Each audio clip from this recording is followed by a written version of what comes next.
Hello बच्चों, कैसे हो आप सब। आई होप आप सब ठीक होंगे। आज की इस वीडियो के अंदर अपन बात करने जा रहे हैं हमारे आज के टॉपिक की, जो है आपका लिक्विड इन इक्विलिब्रियम। ठीक है, तो चलिए ज़्यादा टाइम वेस्ट ना करते हुए वीडियो को अपन शुरू करते हैं।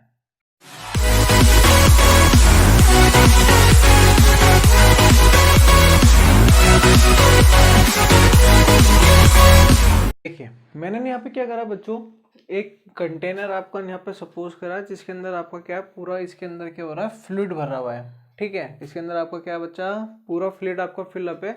और मैंने ये माना ये जो फ्लूइड है आपका क्या कर रहा है, टेंजेंशनली क्या फोर्स लगा रहा है। मतलब आप ध्यान से देखो, कुछ इस तरीके से आपकी क्या इस डायरेक्शन के अंदर ये क्या कर रहा है, फोर्स लगा रहा है। ठीक है, अब मैं ये मानता हूँ कि जो ये फोर्स लगा रहा है यहाँ पे, ये ओ से लेके ए तक की डायरेक्शन में सरफेस के अंदर फोर्स लगा रहा है। ठीक है, ध्यान से समझना, ये जो है फोर्स लगा रहा है वो कुछ सरफेस के ऊपर, इस तरह लिक्विड इस कंटेनर की जो सरफेस है इसके ऊपर फोर्स लग रही है। मैंने यहाँ पे क्या मानता हूँ कि जो फोर्स लग रही है थोड़ी टेंजेंशनल में लग रही है, मतलब एक एंगल के ऊपर लग रही है। ठीक है, उसको मैं बोल देता हूँ यहाँ पे, इस पॉइंट को मैं जो फोर्स लग रही है वो तो एफ फोर्स लग रही है, और जिस पॉइंट पे लग रही है उसको मैं क्या बोल रहा हूँ यहाँ पे ए बोल रहा हूँ। तो ये तो मेरी क्या हो रही है, आपका कोई एक्शन हो रहा है। ठीक है, मैं सेम क्या मानता हूँ, इसी डायरेक्शन के अंदर आपका क्या हो रहा है, एक रिएक्शन हो रही है, जिसको मैं क्या बोल रहा हूँ, बी पॉइंट के ऊपर क्या रिएक्शन हो रही है अपनी, यहाँ पे आर आपकी क्या हो रही है, यहाँ पे रिएक्शन हो रही है। ठीक है, समझ में आई नहीं यहाँ तक की बात। आगे देखो यहाँ पे क्या हो रहा है, क्योंकि यहाँ पे ये एक तरीके से अपना फ्री बॉडी डायग्राम बन रहा है, तो अपन यहाँ पे क्या करेंगे, इसको रिजॉल्व करेंगे। रिजॉल्विंग अपन ने बताई थी, मतलब अपन इसका एक एक्स एक्सिस पे कंपोनेंट सपोज कर लेंगे और एक वाई एक्सिस पे अपना कंपोनेंट सपोज कर लेंगे। क्योंकि ये आपकी क्या बन रही है, रिजल्टेंट है, और ये मैंने क्या माना, सरफेस के साथ थीटा माना, तो ये तो क्या हो गया आर कॉस थीटा, और ये क्या हो गया आपका आर साइन थीटा। ठीक है, जब मैं यहाँ पे जो आपका आर है उसको अगर मैं ओ बी के अलोंग रिजॉल्व करता हूँ, तो मेरे दो कंपोनेंट आते हैं। ओ सी पे तो क्या आ रहा है आपका हॉरिजॉन्टल कंपोनेंट जो होता है, वो तो आपके कह रहे हो टेंजेंट, जो आपकी टेंजेंट बन रही है ओ सी, उसका तो क्या कंपोनेंट हो रहा है, आर कॉस थीटा। मतलब ओ सी पे क्या आ रहा है, आर कॉस थीटा आ रहा है।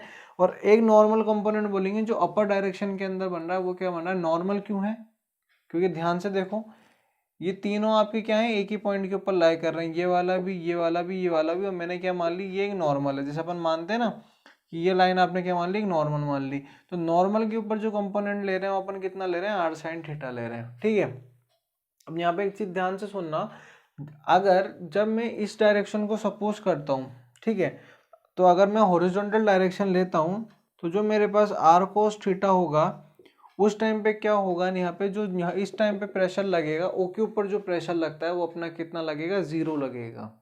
ठीक है, क्योंकि यहाँ पे आपका अपन क्या मान के चलते हैं, जो मिड पॉइंट के ऊपर प्रेशर लगता है वो कितना लगता है, जीरो लगता है।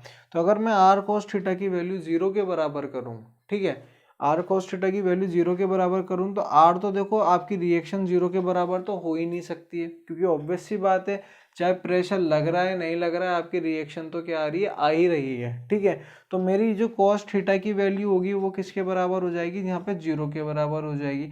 और कॉस थीटा मेरे पास जीरो पे कितना होता है, आपके पास वन होता है।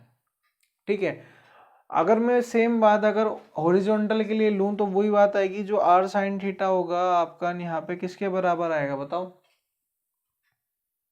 कितने के बराबर आएगा, कितने एंगल पे लग रहा है आपका आर साइन थीटा, 90 के एंगल पे लग रहा है। मतलब देखो परपेंडिकुलर है ये, आर साइन थीटा आपके पास यहाँ पे क्या है, परपेंडिकुलर है। तो आप ध्यान से देखो, अगर आर तो होगा नहीं, तो अगर साइन थीटा 90 की वैल्यू भी आपके पास क्या होती है, यहाँ पे वन आती है।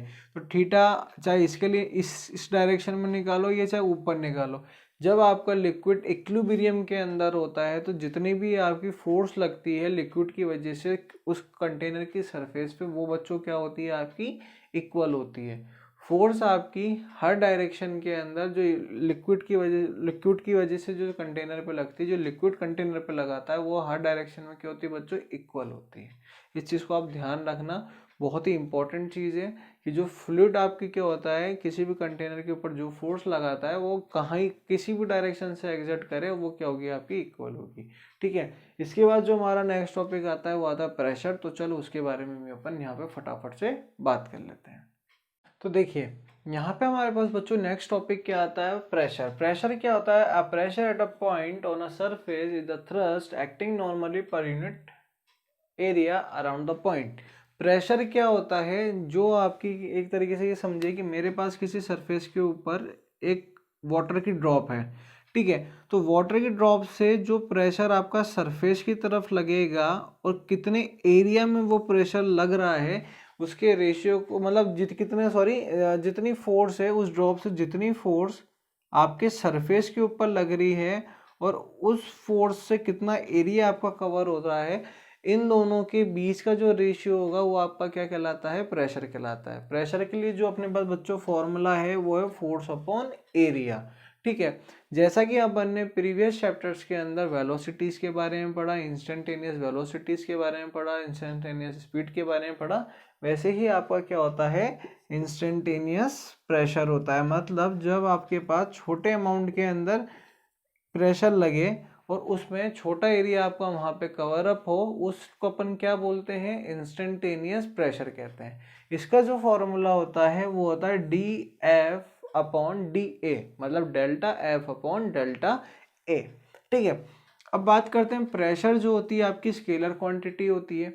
अब काफ़ी सारे बच्चों के मन में ये सवाल आएगा कि सर प्रेशर स्केलर क्वांटिटी कैसे होगी, क्योंकि इसमें तो फोर्स आ रहा है और जो फोर्स होता है वो आपकी वो वेक्टर क्वांटिटी होती है। तो मेरे प्यारे बच्चों यहाँ पे एक चीज़ ध्यान से समझना, आप प्रेशर लगा रहे हो, वाटर का जो प्रेशर होगा, इससे पहले अपन ने बात करी कि वाटर का जो प्रेशर होगा सभी डायरेक्शन के अंदर क्या होता है, सेम होता है। मतलब जो फ्लूइड का आपका जो प्रेशर होता है वो चाहे किसी भी डायरेक्शन से लगे, फ्लूइड किसी भी डायरेक्शन से फोर्स लगाए, वो क्या होगी, आपकी इक्वल फोर्स होगी।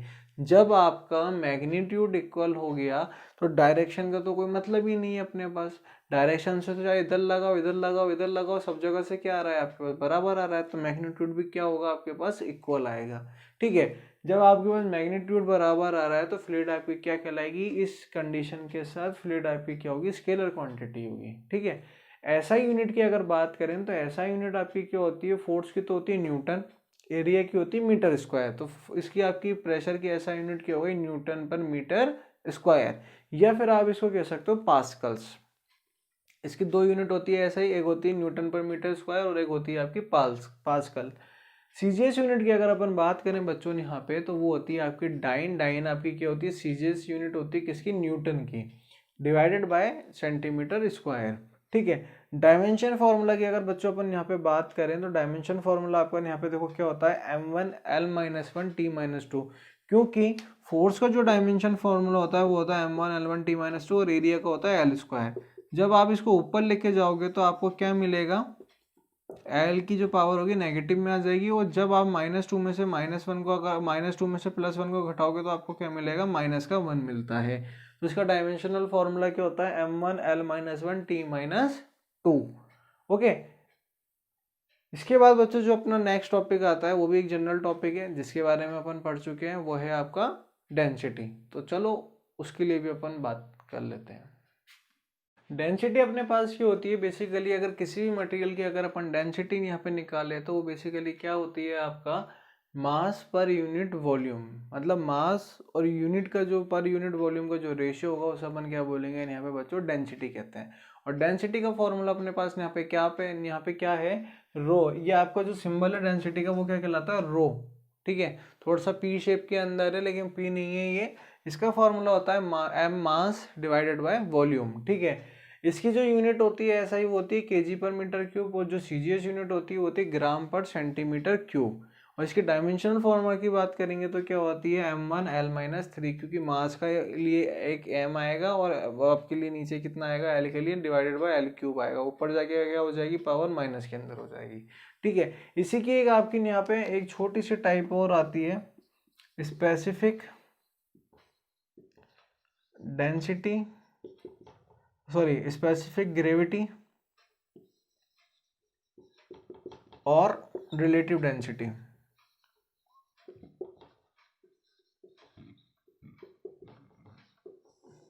चलो इसके बारे में अपन बच्चों यहाँ पे बात कर लेते हैं कि रिलेटिव डेंसिटी क्या होती है और आपकी जो आपकी रिलेटिव डेंसिटी क्या होती है और स्पेसिफिक ग्रेविटी क्या होती है, तो इसको भी अपन फटाफट से देख लेते हैं।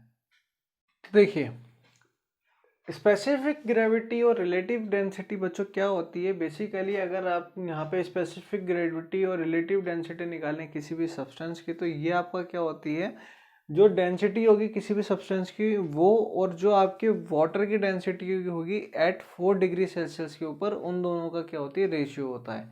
ठीक है, अगर डेफिनेशन की बात करें तो the specific gravity or relative density of a substance is defined as the ratio of relative density of a substance to the density of a water at 4 degrees Celsius, and the density of a water at 4 degrees Celsius is the 1.00 into 10 की power 3 kg metre cube inverse. ठीक है, तो इसके अगर फॉर्मूले की बात करें तो स्पेसिफिक ग्रेविटी का फॉर्मूला क्या होता है, डेंसिटी ऑफ अ सब्सटेंस, जो आपकी मटेरियल की डेंसिटी होगी उसके अंदर आप किसका डिवाइड दे दो, वाटर का डिवाइड दे दो, वाटर की डेंसिटी का कितने डिग्री सेल्सियस के ऊपर, 4 डिग्री सेल्सियस के ऊपर। ठीक है, और उसकी वैल्यू कितनी होती है, वाटर की डेंसिटी 4 डिग्री सेल्सियस में 1.0 इंटू 10 की power 3 kg metre cube inverse. अगर मुझे यहाँ से देखो बच्चों 3 फॉर्मूले बनते हैं, इसको थोड़ा डीपली समझना, इंपॉर्टेंट टॉपिक है। स्पेसिफिक ग्रेविटी निकालनी है तो फॉर्मूला क्या हो गया, density of a substance divided by density of a water at 4 degree Celsius. यहाँ पे अगर मुझे डेंसिटी ऑफ अ सब्सटेंस निकालना होगा, मतलब क्वेश्चन क्या करेगा, आपको स्पेसिफिक ग्रेविटी निकालने के लिए बोलेगा, आपको density of a substance given दे देगा और आपको यहाँ पे, और जैसे डेंसिटी ऑफ वाटर यहाँ पे निकालनी पड़ेगी। ठीक है, वाटर की जगह कुछ और भी दे सकता है, जरूरी नहीं वाटर ही दे, जैसे आपको दे दिया इथाइल अल्कोहल दे दिया, आपको इथाइल की जगह ऑक्सीजन दे दिया, तो उसके बारे में मैं आपको भी यहाँ पे थोड़ा सा समझाता हूँ। या फिर आपको क्या करेगा, डेंसिटी निकालने को बोल देगा और स्पेसिफिक ग्रेविटी की वैल्यू आपको क्वेश्चन में गिवन देगा। स्पेसिफिक ग्रेविटी की वैल्यू पता होगी और डेंसिटी ऑफ अ वाटर अगर आपको पता होगी तो आप क्या करोगे, सिंपली इसको उधर ले जाओगे और क्या फाइंड आउट कर सकते हो, डेंसिटी ऑफ अ सब्सटेंस, जिसका फॉर्मूला क्या बनेगा, specific gravity into density of a water. ये आपके पास किसके लिए फॉर्मूला बन जाएगा यहाँ पे, डेंसिटी ऑफ अ सब्सटेंस के लिए। अब आपको कुछ चीज़ें हैं जो याद रखनी है, कुछ डेंसिटीज़ हैं, कुछ आपकी न्यूमेरिकल वैल्यू जो आपको याद रखनी है। जैसे वाटर की होती है 1 इंटू 10 की पावर 3, सी वाटर की होती है 1.03 इंटू 10 की पावर 3, मरकरी की होती है 13.6 इंटू 10 की पावर 3, इथाइल अल्कोहल होता है 0.806 इंटू 10 की पावर 3, होल ब्लड जो आपके ब्लड की डेंसिटी होती है वो कितनी होती है 1.06 इंटू 10 की पावर 3, एयर जो होती है आपकी वो होती है 1.29, O2 जो होता है आपका वो होता है 1.43, और आपका जो हाइड्रोजन होता है वो होता है 9.0 इंटू 10 की पावर -2।